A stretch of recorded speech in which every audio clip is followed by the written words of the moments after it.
ناظرین،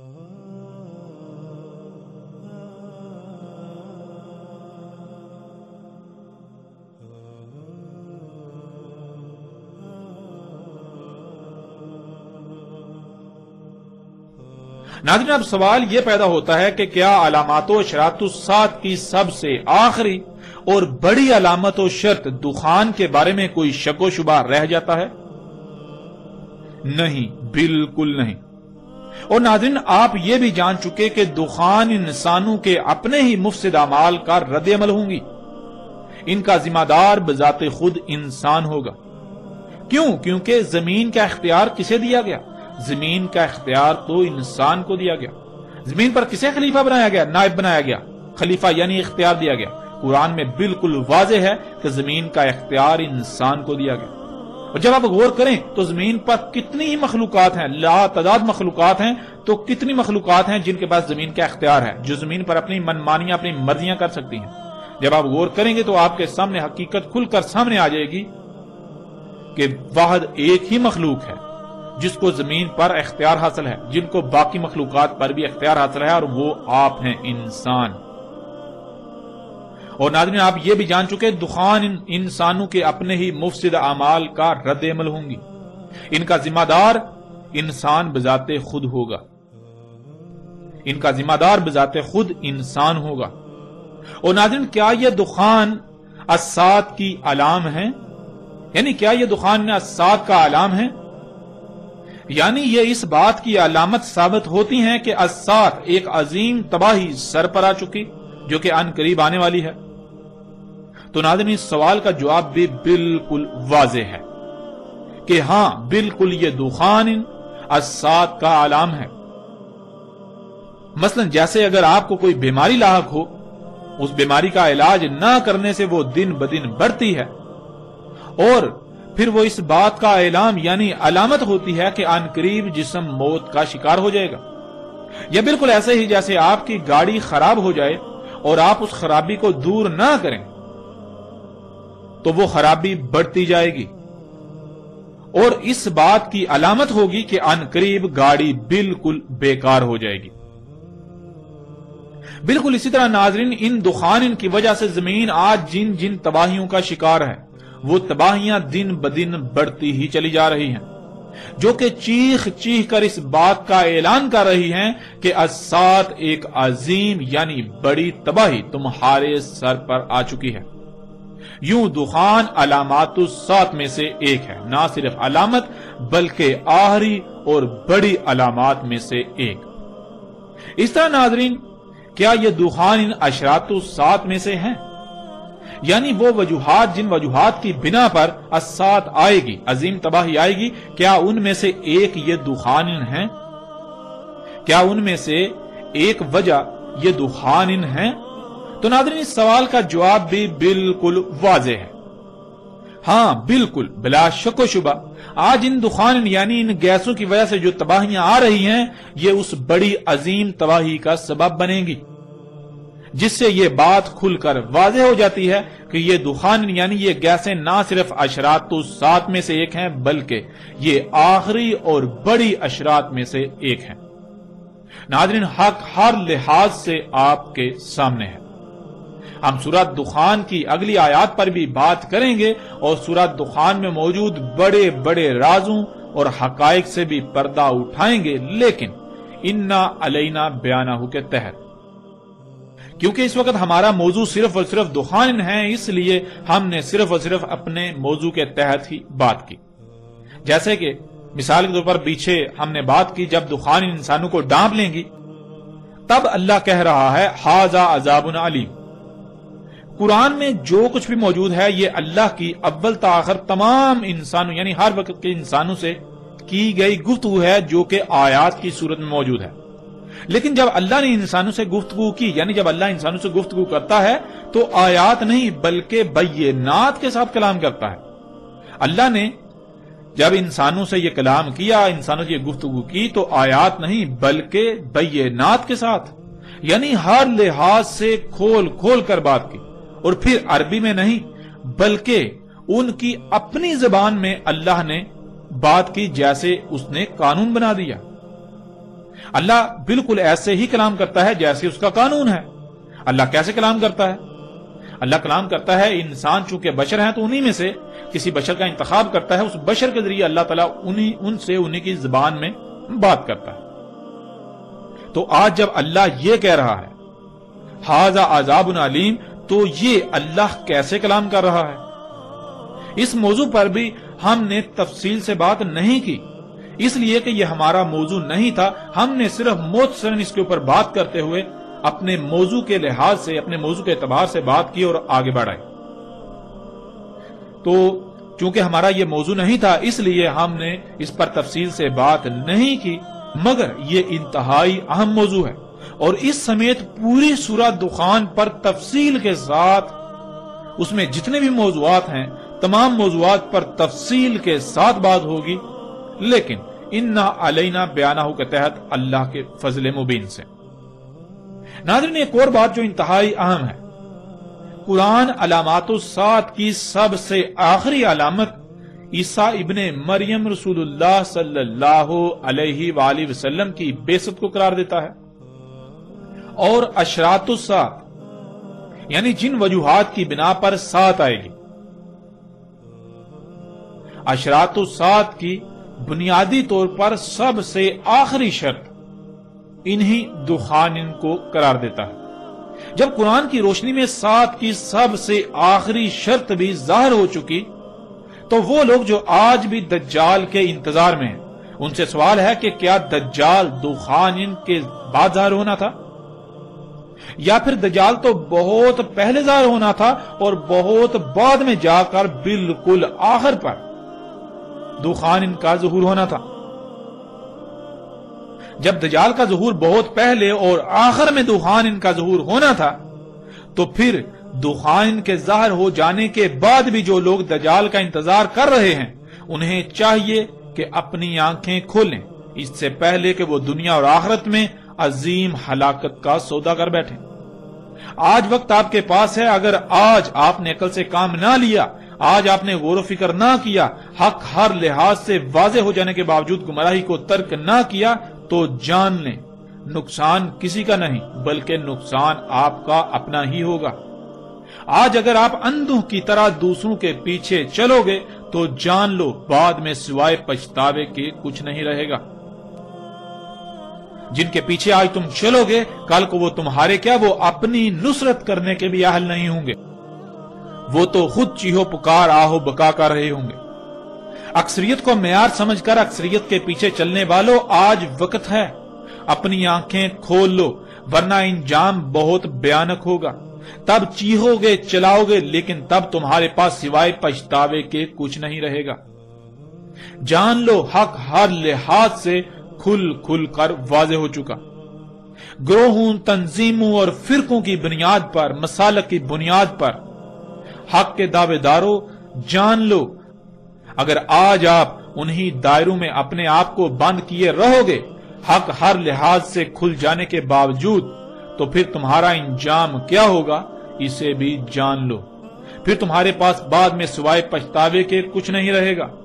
اور اگر تم سچے ہو تو آؤ خود کو سچا ثابت کرو، اور اگر محض گالم گلوچ، الزام تراشی اور دوسروں کو حق سے روکنا ہی تمہاری سچائی کی علامت ہے، تو جان لو تم بدترین مشرک ہو۔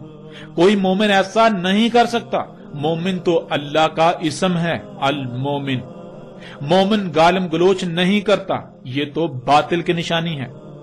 خواہ یہاں تک یقین کیوں نہ ہو کہ سامنے باطل ہے، حق کبھی نہیں روکتا، بلکہ حق تو کہتا ہے کہ اپنے گھوڑے دوڑا لو، اپنی تحقیق کر لو، اگر وہ حق ثابت ہو جائے تو اسے اخذ کر لینا۔ حق ایسا اس لیے کہتا ہے کیونکہ اسے علم ہے کہ میں حق ہوں، باطل اس کا مقابلہ نہیں کر سکتا۔ کوئی کتنا ہی ادھر ادھر کیوں نہ بھاگ دوڑ کر لے، مجبوراً بالآخر اسے میرے پاس ہی آنا پڑے گا، کیونکہ میں حق ہوں۔ لیکن اس کے برعکس باطل روکتا ہے۔ باطل لوگوں کو روکتا ہے کیونکہ اسے علم ہے کہ وہ باطل ہے۔ اگر لوگوں تک حق پہنچ گیا تو باطل پاش پاش ہو جائے گا، اور اسی خوف سے باطل ان بیساکھیوں کا استعمال کرتا ہے کہ لوگوں کو حق سے روکتا ہے، لوگوں کو تحقیق کرنے سے روکتا ہے۔ باطل کا ہمیشہ یہی رویہ رہا کہ کہ وہ روکتا ہے۔ اور قرآن کھول کر دیکھ لو، پورے قرآن میں جہاں بھی روکنے کا ذکر آیا تو کہا گیا کہ شیطان روکتا ہے، اور اللہ نے جہاں بھی اپنی بات پیش کی تو وہاں شروع میں لفظ قد، لقد ولا قد کا استعمال کیا۔ اور کون نہیں جانتا کہ قد عربی میں کہتے ہیں اپنے گھوڑے دوڑا لو، اپنی طرف سے پوری تحقیق کر لو، جو بھی تمہارے سامنے حق کا دعویٰ کرتا ہے اس کو پرکھ لو، بالآخر تم پر یہ واضح ہو جائے گا کہ وہ باطل ہے اور حق میں ہوں، یہی حق ہے۔ یعنی تمہیں بالآخر مجبوراً واپس میری طرف ہی آنا پڑے گا۔ تو اے طرح طرح کے گروہوں، فرقوں، تنظیموں، مسالک اور اکثریت کے پیچھے چلنے والوں، طرح طرح کے عقائد و نظریات کو اخذ کر کے ان میں اپنے آپ کو بند کر کے انہی پر قائم رہنے والوں، اگر تم سچے ہو، اس حق کی مخالفت کرنے والوں اگر تم سچے ہو، اور پھر تم بھی یہی کرتوت کر رہے ہو، لوگوں کو روکتے ہو، تو جان لو تمہارے کذاب و باطل ہونے کے لیے تمہارا یہی عمل کافی ہے جو حق اور باطل کے درمیان فرق کرتا ہے۔ تم حق نہیں ہو سکتے، تم سچے نہیں ہو سکتے۔ اگر تم سچے ہوتے تو تم ایسا ہرگز نہ کرتے۔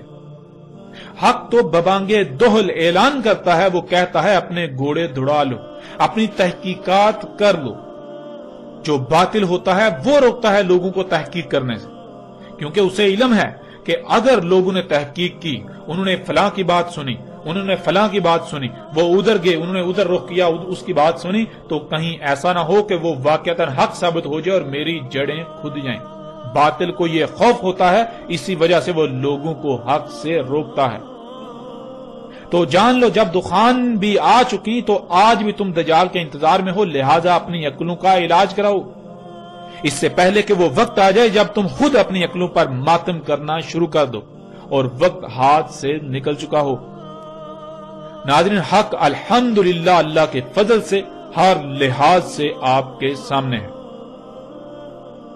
اور ناظرین، قرآن میں اور بھی بہت سے ایسے پہلو ہیں جن پہلو سے دخان پر مزید جتنی جی چاہے بات کی جا سکتی ہے، لیکن ہمارا مقصد موضوع کو لمبا کرنا نہیں بلکہ اسے لوگوں پر بالکل کھول کھول کر واضح کرنا ہے، جو کہ الحمدللہ اللہ کے فضل سے احسن طریقے سے ہو چکا۔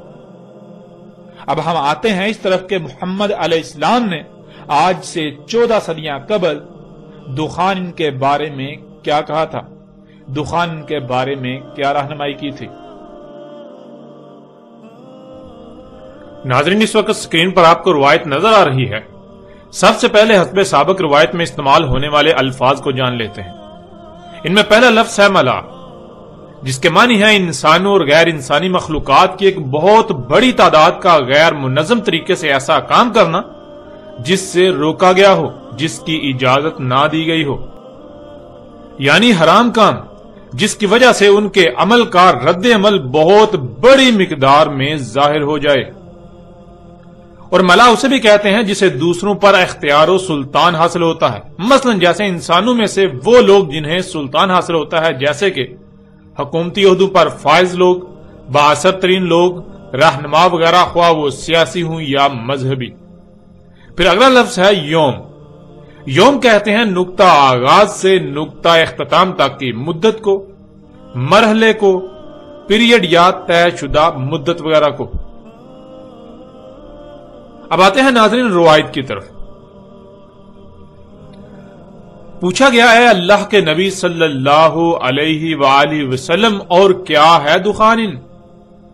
رسول اللہ صلی اللہ علیہ وآلہ وسلم نے جواب دیا، یہ آیت ہے، فَارْتَقِبْ يَوْمَ يَأْتِي السَّمَاءُ بِدُخَانٍ مُبِينٍ، یعنی تمہیں آسمان و زمین اور جو کچھ بھی ان میں ہے ان کی تخلیق کے بارے میں ہر لحاظ سے واضح کر دیا اور آگاہ کر دیا کہ ان میں چھیڑ چھاڑ نہ کرنا، کسی بھی قسم کی مداخلت نہ کرنا، ورنہ ان میں فساد ہوگا اور پھر تباہیوں کی صورت میں وہ فساد ظاہر ہوگا۔ تم نے اس دعوت کو تسلیم نہ کیا اور وہی کیا جس سے منع کیا تھا، تو پھر وہی ہوا، تباہیاں ظاہر ہوئیں، لیکن تم نے اپنی آنکھوں سے سب دیکھ لینے کے باوجود بھی یقین نہ کیا اور اپنی اسی روش کو برقرار رکھا، یلعبون ہی کر رہے ہو، تو پھر جان لو ہم نے کہا تھا کہ ہم نے آسمانوں زمین اور جو کچھ بن میں ہے انہیں گیسوں سے خلق کیا، ان میں پنگے لینے سے گیسیں خارج ہوں گی، اس لیے تمہارے یلعبون کرنے سے ان قریب یہ فضا جس میں تم سانس لیتے ہو یہ ہر لحاظ سے طرح طرح کی گیسوں سے بھر جائے گی۔ اور یہی رسول اللہ علیہ السلام نے کہا فَارْتَقِبْ يَوْمَ يَأْتِي السَّمَاءُ بِدُخَانٍ مُبِينٍ، پس قریب ہے جس یوم آئے گا آسمان ہر طرف سے کھلم کھلا ہر لحاظ سے گیسوں کے ساتھ۔ انسانوں اور غیر انسانی مخلوقات کی بہت بڑی غیر معمولی تعداد کے غیر منظم طریقے سے ایسے اعمال کا رد عمل ہوگا، یعنی ایسے اعمال کا رد عمل ہوں گی جن سے اللہ سبحانہ و تعالی نے روک دیا تھا، جو حرام ہیں، ان کے ان اعمال کی وجہ سے مشرق اور مغرب کے درمیان گیسیں بھر جائیں گی، ایسے کہ ان گیسوں کو پوری دنیا کے انسانوں پر سلطان حاصل ہوگا، یعنی وہ مشرق و مغرب کے درمیان اس طرح بھر جائیں گی کہ انسان ان گیسوں کے سامنے بے بس و بے اختیار ہوں گے، انہیں انہی گیسوں کے ماتحت رہنا پڑے گا، انہیں انہی میں سانس لینا پڑے گی، اور وہ گیسیں رہیں گی 40 یوم اور لیل۔ اس طرح ناظرین اگلی روایت آپ کو سکرین پر نظر آ رہی ہے، اس میں رسول اللہ صلی اللہ علیہ وآلہ وسلم نے کیا کہا وہ آپ کے سامنے ہے۔ رسول اللہ صلی اللہ علیہ وآلہ وسلم نے دخان کے بارے میں کہا کہ وہ الساعۃ کی اشراط میں سے ہیں، یعنی جن وجوہات کی بنا پر الساعۃ آئے گی، دنیا میں آخری بڑی تباہی آئے گی جس سے دنیا میں تمام انسانوں کا خاتمہ ہوگا، اس تباہی کی وجوہات میں سے ایک وجہ دخان یعنی وہ گیسیں ہوں گی۔ جب دخان یعنی گیسیں ظاہر ہوں گی تو ان کے بعد اشراط الساعۃ میں سے کوئی بھی شرط باقی نہیں بچے گی، یعنی دخان الساعۃ کی سب سے آخری شرط ہے، اور یہ کہ دخان یعنی وہ گیسیں رہیں گی زمین میں 40 یوم۔ انسانوں اور غیر انسانی مخلوقات کی بہت بڑی غیر معمولی تعداد کے غیر منظم طریقے سے ایسے اعمال کا رد عمل ہوں گی جن سے اللہ سبحانہ و تعالی نے روک دیا، جو حرام ہیں، ان کے ان اعمال کی وجہ سے وہ گیسیں زمین و آسمان کے درمیان بھر جائیں گی، ایسے بھر جائیں گی کہ انہیں سلطان حاصل ہوگا، یعنی زمین و آسمان کے درمیان ان گیسوں کی موجودگی ایسے ہوگی جیسے کہ وہ گیسیں راج کر رہی ہوں گی۔ ناظرین محمد رسول اللہ علیہ السلام نے دخان کے بارے میں جو باتیں بتائیں وہ آپ کے سامنے ہیں۔ پہلی بات یہ کہ وہ گیسیں انسانوں اور غیر انسانی مخلوقات کی بہت بڑی غیر معمولی تعداد کے غیر منظم طریقے سے ایسے اعمال کا رد عمل ہوں گی کہ جن سے اللہ سبحانہ و تعالی نے روک دیا، جو حرام ہیں۔ تو ناظرین غور کریں، کیا یہ گیسیں انسانی اور غیر انسانی مخلوقات کی غیر معمولی بڑی مقدار کے غیر منظم طریقے سے کیے جانے والے اعمال کا رد عمل نہیں ہے؟ حقیقت آپ کے سامنے ہے، جسے آپ آج اپنی آنکھوں سے دیکھ رہے ہیں۔ جہاں انسان اپنی ضرورت کی اشیاء خلق کرنے کے لیے کارخانوں سے طرح طرح کی زہریلی گیسوں کو خارج کر رہے ہیں، تو وہی غیر انسانی مخلوقات یہ انسان کے اپنے ہی ہاتھوں سے خلق کردہ مشینیں طرح طرح کی زہریلی گیسیں خارج کر رہی ہیں، اور یہ سب آج آپ اپنی آنکھوں سے ہوتا ہوا دیکھ رہے ہیں۔ نہ صرف دیکھ رہے ہیں بلکہ آج آپ خود بھی اس میں شامل ہیں۔ یوں محمد رسول اللہ علیہ السلام کے الفاظ بالکل سچ ثابت ہو جاتے ہیں جو انہوں نے آج سے 14 صدیاں قبل کہے تھے۔ پھر ناظرین محمد رسول اللہ علیہ السلام نے کہا کہ وہ گیسیں زمین و آسمان کے درمیان اس طرح بھر جائیں گی کہ انہیں سلطان حاصل ہوگا، ایسے کہ جیسے وہ راج کر رہی ہوں۔ تمام کے تمام انسان ان گیسوں کے سامنے بے بس ہوں گے اور انہی گیسوں میں سانس لینا پڑے گا، انہی میں زندہ رہنا ہوگا۔ انسان ان گیسوں کے تسلط میں رہیں گے۔ تو کیا ناظرین آج حقیقت یہ نہیں ہے؟ کیا آج یہ سب آپ اپنی آنکھوں سے نہیں دیکھ رہے؟ ناظرین یہ حقیقت آج آپ اپنی آنکھوں سے دیکھ رہے ہیں۔ کیا آج بذات خود اسی وقت میں آپ موجود نہیں ہیں؟ آج خود آپ اسی وقت میں موجود ہیں۔ جس فضا میں آپ سانس لے رہے ہیں، آپ اسی میں زندہ رہنے پر مجبور ہیں۔ وہ فضا ہر لحاظ سے، ہر طرف سے، ہر طرح سے طرح طرح کی گیسوں سے بھر چکی ہے اور آپ ان گیسوں کے سامنے بے بس ہیں۔ کیا یہ گیسیں آپ پر راج نہیں کر رہی؟ کیا انہیں سلطان حاصل نہیں ہے؟ حقیقت ہر لحاظ سے آپ کے سامنے ہے۔ پھر ناظرین، محمد رسول اللہ علیہ السلام نے کہا کہ دخان یعنی وہ گیسیں 40 یوم رہیں گی۔ یوم کے معنی دن کے کیے جاتے ہیں، جو کہ بالکل غلط ہیں۔ ہم گزشتہ ایک ساتھ میں یہ واضح کر چکے اور پیچھے بھی ہم پہلے ہی اس لفظ کی وضاحت کر چکے کہ یوم کہتے ہیں نقطہ آغاز سے انجام تک کے وقت کو، ایک مرحلے کو، پیریڈ کو، طے شدہ مدت وغیرہ کو۔ دخان قرب قیام الساعت ظاہر ہونے والی گیسیں جو پوری دنیا کی فضا میں بھر جائیں گی، وہ 40 یوم تک رہیں گی۔ اور ناظرین، حیران کن طور پر دوسری طرف محمد رسول اللہ علیہ السلام نے دجال کے زمین پر ٹھہرنے کی مدت بھی 40 یوم ہی بتائی، اور پھر یہ بھی واضح کر دیا کہ دجال کی جنت گرد و غبار والی ہوگی۔ وہ گرد و غبار اپنی ذات میں طرح طرح کی گیسیں ہوں گی، یعنی وہ گرد و غبار طرح طرح کی گیسیں ہوں گی، دخان ہوں گی، جیسا کہ آپ سکرین پر نظر آنے والی روایت میں دیکھ سکتے ہیں۔ رسول اللہ صلی اللہ علیہ وآلہ وسلم نے کہا، اس کے یعنی دجال کے ساتھ ہوگی جنت کی مثل اور آگ کی مثل، اور اس کی جنت غبار والی ہوگی جو دخان ہوں گی، یعنی طرح طرح کی گیسیں ہوں گی۔ اور ناظرین، آج آپ دیکھیں، دنیا جو آج طرح طرح کی سہولتوں سے مزین ہو چکی ہے، آج جنت کا منظر پیش کر رہی ہے۔ جنت کہتے ہیں ایسی جگہ کو جہاں انسان کو مشقت نہ کرنی پڑے، بلکہ اس کے برعکس اسے طرح طرح کی سہولتیں، آسائشیں اور آسانیاں حاصل ہوں۔ تو ناظرین، کیا آج پوری دنیا انسان کی خلق کردہ طرح طرح کی ان مخلوقات سے نہیں بھر چکی جنہیں انسان آج آسانیاں، سہولتیں اور آسائشوں کا نام دیتے ہیں؟ کیا آج پوری دنیا انسان کی خلق کردہ طرح طرح کی آسانیوں، سہولتوں، آسائشوں سے مزین نہیں ہو چکی؟ دنیا جنت نہیں بن چکی؟ ایسی جگہ جہاں انسان کو مشقت نہیں کرنا پڑتی۔ مشقت انسان کے برعکس مشینیں کر رہی ہیں۔ دجال مشقت کر رہا ہے، جو کہ دھوکے کی جنت ہے، یعنی یہ جنت حقیقت میں جہنم ہے، کیونکہ جنہیں آج انسان اپنے لیے فائدے، سہولتیں، آسائشیں، آسانیاں یعنی مسیحا سمجھ رہا ہے، انہی کی وجہ سے یہ زمین ان قریب جہنم بن جائے گی۔ اس لیے یہ دجال جنت ہے۔ اور ناظرین، ذرا غور کریں، کیا یہ دجال جنت گرد و غبار والی نہیں ہے؟ اور پھر یہ بھی غور کریں کہ یہ گرد و غبار اپنے آپ میں دخان یعنی گیسیں نہیں ہیں جو دابت الارض خارج کر رہا ہے، جو کارخانوں سے خارج ہو رہی ہیں، ان کارخانوں سے جن کارخانوں میں آپ اپنے استعمال کی اشیاء خلق کر رہے ہیں، اپنی ضروریات خلق کر رہے ہیں۔ انسانوں کے اپنے ہی مفسد اعمال کے سبب یہ گیسیں خارج ہو رہی ہیں، یہ گرد و غبار خارج ہو رہی ہے، جن سے اللہ سبحانہ و تعالیٰ نے سختی کے ساتھ منع کیا تھا، ان اعمال سے، ان اعمال کے سبب۔ ناظرین، دجال کے زمین پر ٹھہرنے کی مدت 40 یوم، دجال کی جنت کی مدت 40 یوم، دخان قرب قیام الساعت ظاہر ہونے والی گیسوں کی مدت بھی 40 یوم، اور دجال کی جنت انہی دخان یعنی گیسوں سے بری ہوئی ہوگی۔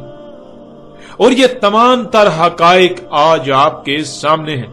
آج جب دخان یہ گیسیں بھی ظاہر ہو گئیں تو کیا دجال ابھی آیا ہی نہیں؟ دجال کی جنت تو انہی گیسوں سے بری ہوئی ہونا تھی، جو کہ آج نہ صرف دجال جنت موجود ہے بلکہ انہی طرح طرح کی گیسوں سے بری ہوئی ہے۔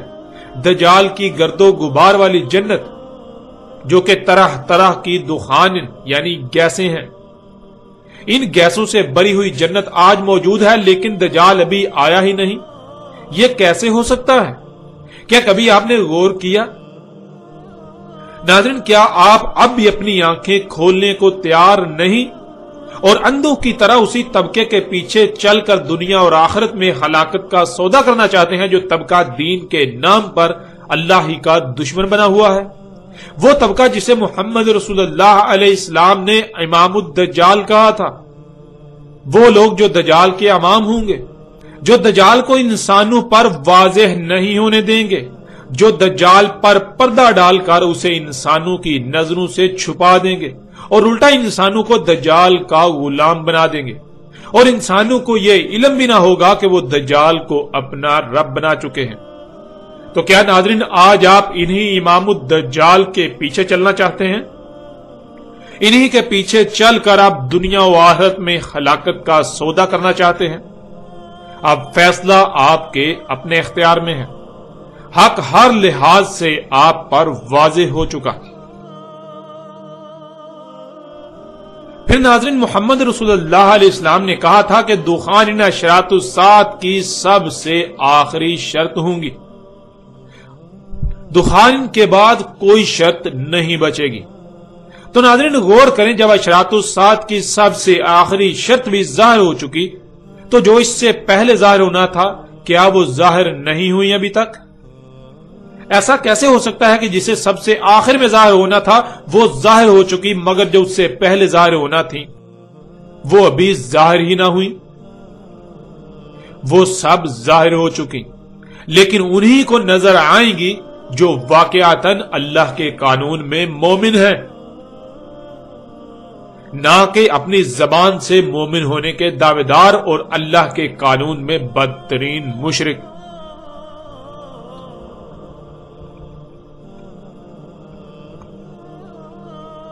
آج جب الساعۃ کی سب سے آخری شرط دخان طرح طرح کی گیسیں بھی ظاہر ہو چکی تو وہ لوگ جو ابھی بھی دجال کے انتظار میں ہیں، جو ابھی تک دجال اور دعوت الارض سمیت باقی علامات و اشراط کے انتظار میں ہیں، انہیں چاہیے کہ وہ اپنی عقلوں کا علاج کروائیں۔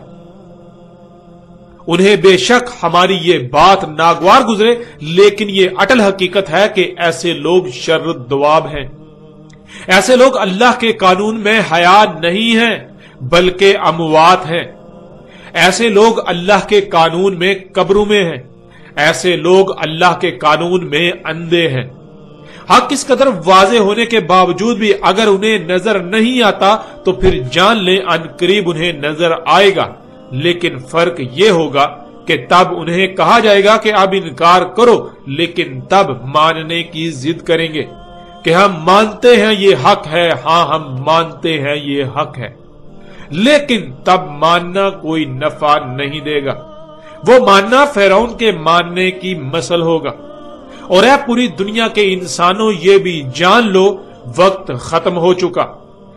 بہت جلد تم اپنی آنکھوں سے وہ دیکھنے والے ہو کہ تمہاری آنکھیں پھٹی کی پھٹی رہ جائیں گی۔ آج وقت ہے اپنی آنکھیں کھول لو، ورنہ اپنے کان کھول کر سن لو کہ تمہارے ساتھ بھی بالکل وہی ہونے والا ہے جو قوم عاد کے ساتھ ہوا، جو قوم سمود کے ساتھ ہوا، اور جو قوم نوح کے ساتھ ہوا۔ عذاب عظیم تمہارے سر پر آ چکا ہے، القاریہ تمہارے سر پر آ چکی ہے، پھر اس سے تھوڑی ہی دیر بعد الساعۃ بھی تمہارے سر پر آ چکی ہے۔ ناظرین الحمدللہ اشراط الساعۃ کی سب سے آخری شرط دخان ان پر ہر لحاظ سے کھل کر بات ہو چکی اور ہر لحاظ سے ہر پہلو سے حق واضح ہو چکا، جس کا انکار اب کسی کے لیے بھی ممکن نہیں رہا سوائے اتمام حجت کے۔